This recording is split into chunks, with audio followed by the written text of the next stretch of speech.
Durante años, la niñera de Archie, la mujer más cercana a la historia desde el principio, finalmente rompió su silencio. Atrascados durante años por acuerdos internacionales, ella avanzó con una declaración que conmocionó a todos los que alguna vez dudaron de sus propios ojos. Sus palabras eran simples pero devastadoras. No hay Archie en Montecito. Nunca vi a un niño. Fue la confesión que destrozó todo. La confesión que obligó a los internos a revisar viejas preguntas prohibidas. Y la confesión que nos lleva ahora a la historia detrás del grito. Detrás de las habitaciones preparadas, detrás de los nidas más estrictos emitidos en esa casa. Aquí comienza la verdad, con una mujer que ya no pudo seguir protegiendo una mentira. Comenzó en una tranquila mañana de Montecito. El silencio que hace que cada sonido resuene más agudo de lo normal. El personal caminaba con los pasos suaves y deliberados que se esperan en la casa de Sussex. Ese fue el momento. Un grito, no frustración, no ira, sino algo mucho más primitivo. Los testigos lo describieron como la voz de alguien acorralado por una verdad que no podía enfrentar. La pantalla se encendió tras una pregunta trivial de un miembro del personal. ¿Dónde está Archie hoy? Una simple pregunta, una pregunta normal. Pero en ese instante fue el fósforo para la madera seca. La voz de Megan respondió primero con incredulidad. Entonces, Ira, ¿qué tipo de pregunta es esa? Y la pregunta que lo inició todo, ¿dónde está Archie hoy? La pregunta que nadie se había atrevido a hacer quedó sellada en una nueva oleada de nidas. Este fue el instante en que se descubrió algo que la familia siempre intentó ocultar. Nadie podía hablar del niño, porque nadie podía ver la verdad. Si el grito abrió la puerta, el testimonio de la niñera lo amplió. Ella fue la primera empleada de cuidado infantil, la que debería haber conocido los ritmos del hogar mejor que nadie. Ella lo siguió desde Frogmore hasta Canadá y al inicio de la época en California, su int abarcó 3 países. Aún así, atada por ese peso, su confesión más impactante fue la más simple. No había Archie Harrison en esa casa. Nunca vi a un niño. No era dramática.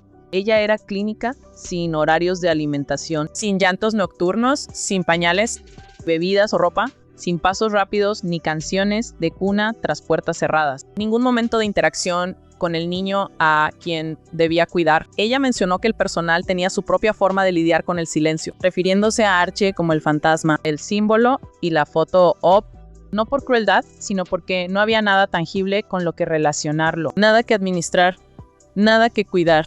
Nada para calmarla. Su trabajo se convirtió rápidamente en una farsa. Cada día esperó instrucciones que nunca llegaron. Cada noche no registró nada nuevo en sus diarios de cuidado. Era como si la hubieran contratado no para cuidar a un bebé, sino para custodiar una narrativa. Su voz nunca tembló al decirlo.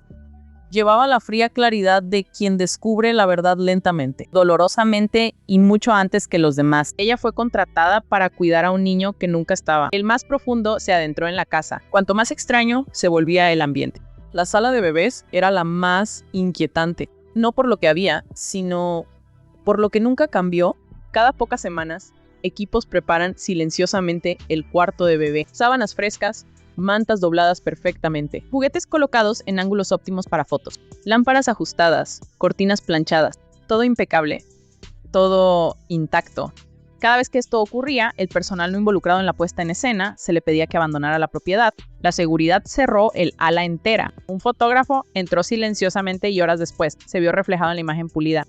Una imagen suavemente iluminada del espacio de Archie apareció en público, acompañada de un pie de foto sobre hitos de crecimiento o paternidad. Pero quienes vivían en la casa sabían lo contrario. La habitación permaneció impecable, sin señales de siesta, sin indicios de una noche agitada, sin movimientos de juguetes por manos curiosas. Incluso los detalles más pequeños contaban la misma historia. Sin anillos de botellas en el tocador, sin pañales de burp desechados, sin contenedores de ropa sucia que necesitaran llenarse. La habitación no estaba habitada, estaba cuidada.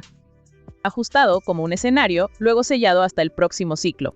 Un empleado dijo que la guardería parecía congelada en el tiempo. Otro susurró que fue construido para el mundo, no para un niño dentro de esas paredes. El silencio era la única constante.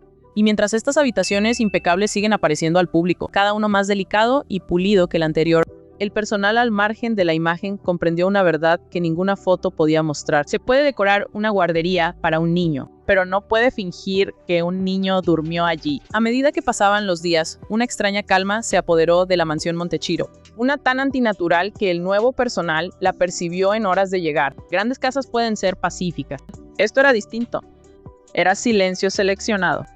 Guardias de seguridad que monitoreaban las cámaras internas en turnos de 12 horas. Admitieron silenciosamente que nunca vieron los patrones nocturnos de una casa con un niño pequeño, sin luces de pasillo apagadas encendiéndose para las alimentaciones, sin andar inquieto, sin siluetas apretadas que pasen de la guardería a la cocina, nada. Los repartidores que venían semanalmente con productos de limpieza recordaban algo más. Ninguna orden relacionada con niños. Nunca trajeron pañales, toallitas, fórmula y el desorden de un niño en crecimiento. Crayones, zapatitos, tazas a prueba de derrames. Lo que entregaron en su lugar fueron flores, piezas decorativas y objetos seleccionados con cuidado para el gusto, no para la vida. Los vecinos que paseaban por las vías privadas de la finca comentaban la misma anomalía, nunca escuchando risas a través de los setos. Nunca vi un cochecito, ni cruzamos caminos con una niñera paseando a un niño pequeño por el camino. Para un hogar que se presentaba como el refugio de una joven familia, faltaba toda la textura de la vida familiar en su interior. El personal describió el ambiente como solo para adultos. La cocina estaba impecable, sin el caos que acompaña a la alimentación de un niño pequeño. Las áreas de estar parecían preparadas. Incluso la sala de juegos, en la parte trasera de la casa, durante una visita para selectos, parecía una sala de exposición. Ningún juguete fuera de lugar, sin crayones desgastados, sin libros con los bordes suavizados. Cada rincón parecía perfecto para un museo, y con las semanas convirtiéndose en meses. El silencio empezó a hablar más fuerte que un susurro, porque en hogares con niños, el silencio es lo que más se escucha. El silencio es lo más raro de todo. Con las inconsistencias actuales imposibles de ignorar, la historia se dirige a donde todo debería haber comenzado. En un hospital, al recibir a un niño, figuras públicas inevitablemente atraen flashes de atención, fotos de llegada, registros médicos en sistemas rutinarios. Sin embargo, en este caso el rastro del parto fue extrañamente desierto. Portland Hospital, mencionado en el anuncio oficial del nacimiento, no tenía imágenes registradas de entrada o salida para el día en cuestión. El personal de turno afirmó que se les prohibió confirmar o negar cualquier información sobre la mañana en cuestión. Incluso más curiosos, registros internos de nacimientos del 6 de mayo. Normalmente se eliminaron supuestamente registros estándar e inmodificables para consolidarlos poco después por un equipo de enlace real. Una frase tan vaga que los internos cuestionaron que se consolidaba o por qué. El certificado de nacimiento, emitido mucho después de lo esperado, presentaba ediciones inusuales. Los campos estándar fueron alterados y ningún médico presente se atribuyó públicamente la intervención. Para un parto de alto perfil, la ausencia de un testigo médico indiscutible fue extraordinaria. Los intentos de verificar detalles básicos chocaron con obstáculos inmediatos. Los representantes del hospital evitaban detalles específicos. Las comunicaciones sobre el nacimiento se canalizaron a través de intermediarios. Incluso el momento de los anuncios oficiales chocaba con los relojes internos conocidos por el personal del palacio. No hubo fotos hospitalarias candidatas, sin fotos de la sala de recuperación, sin capturas rápidas del personal médico. Nada que indicara la secuencia ordinaria de eventos que acompañan un nacimiento. La ausencia de un rastro escrito generó un vacío que ninguna nota de prensa pudo llenar. No era solo un documento perdido, faltó un día completo, un día que debió ser el más registrado de todos. Y al cerrarse el capítulo, si no se puede verificar el inicio de una historia, se aclara una verdad, todo lo que sigue debe ser cuestionado. Con la evidencia digital sofocada, la presión dentro de la casa solo aumentó. El cambio de personal se disparó. Quienes habían trabajado en residencias de alto perfil en todo el mundo dijeron que nunca habían sentido tanta tensión. No ira, no caos, simplemente miedo.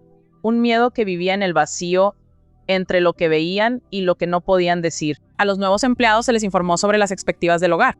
Mantén silencio, evita conversaciones personales, mantener distancia emocional, pero había una regla superior a todas. No estaba en ningún manual, sin embargo, era la única regla que todos recordaban. No preguntes sobre el niño. Un consultor de cuidado infantil contratado durante un periodo de transición duró solo unos días antes de ser despedido. Ella hizo preguntas profesionales simples: horario de sueño, notas dietéticas, pautas de comportamiento, preguntas que cualquier consultor haría.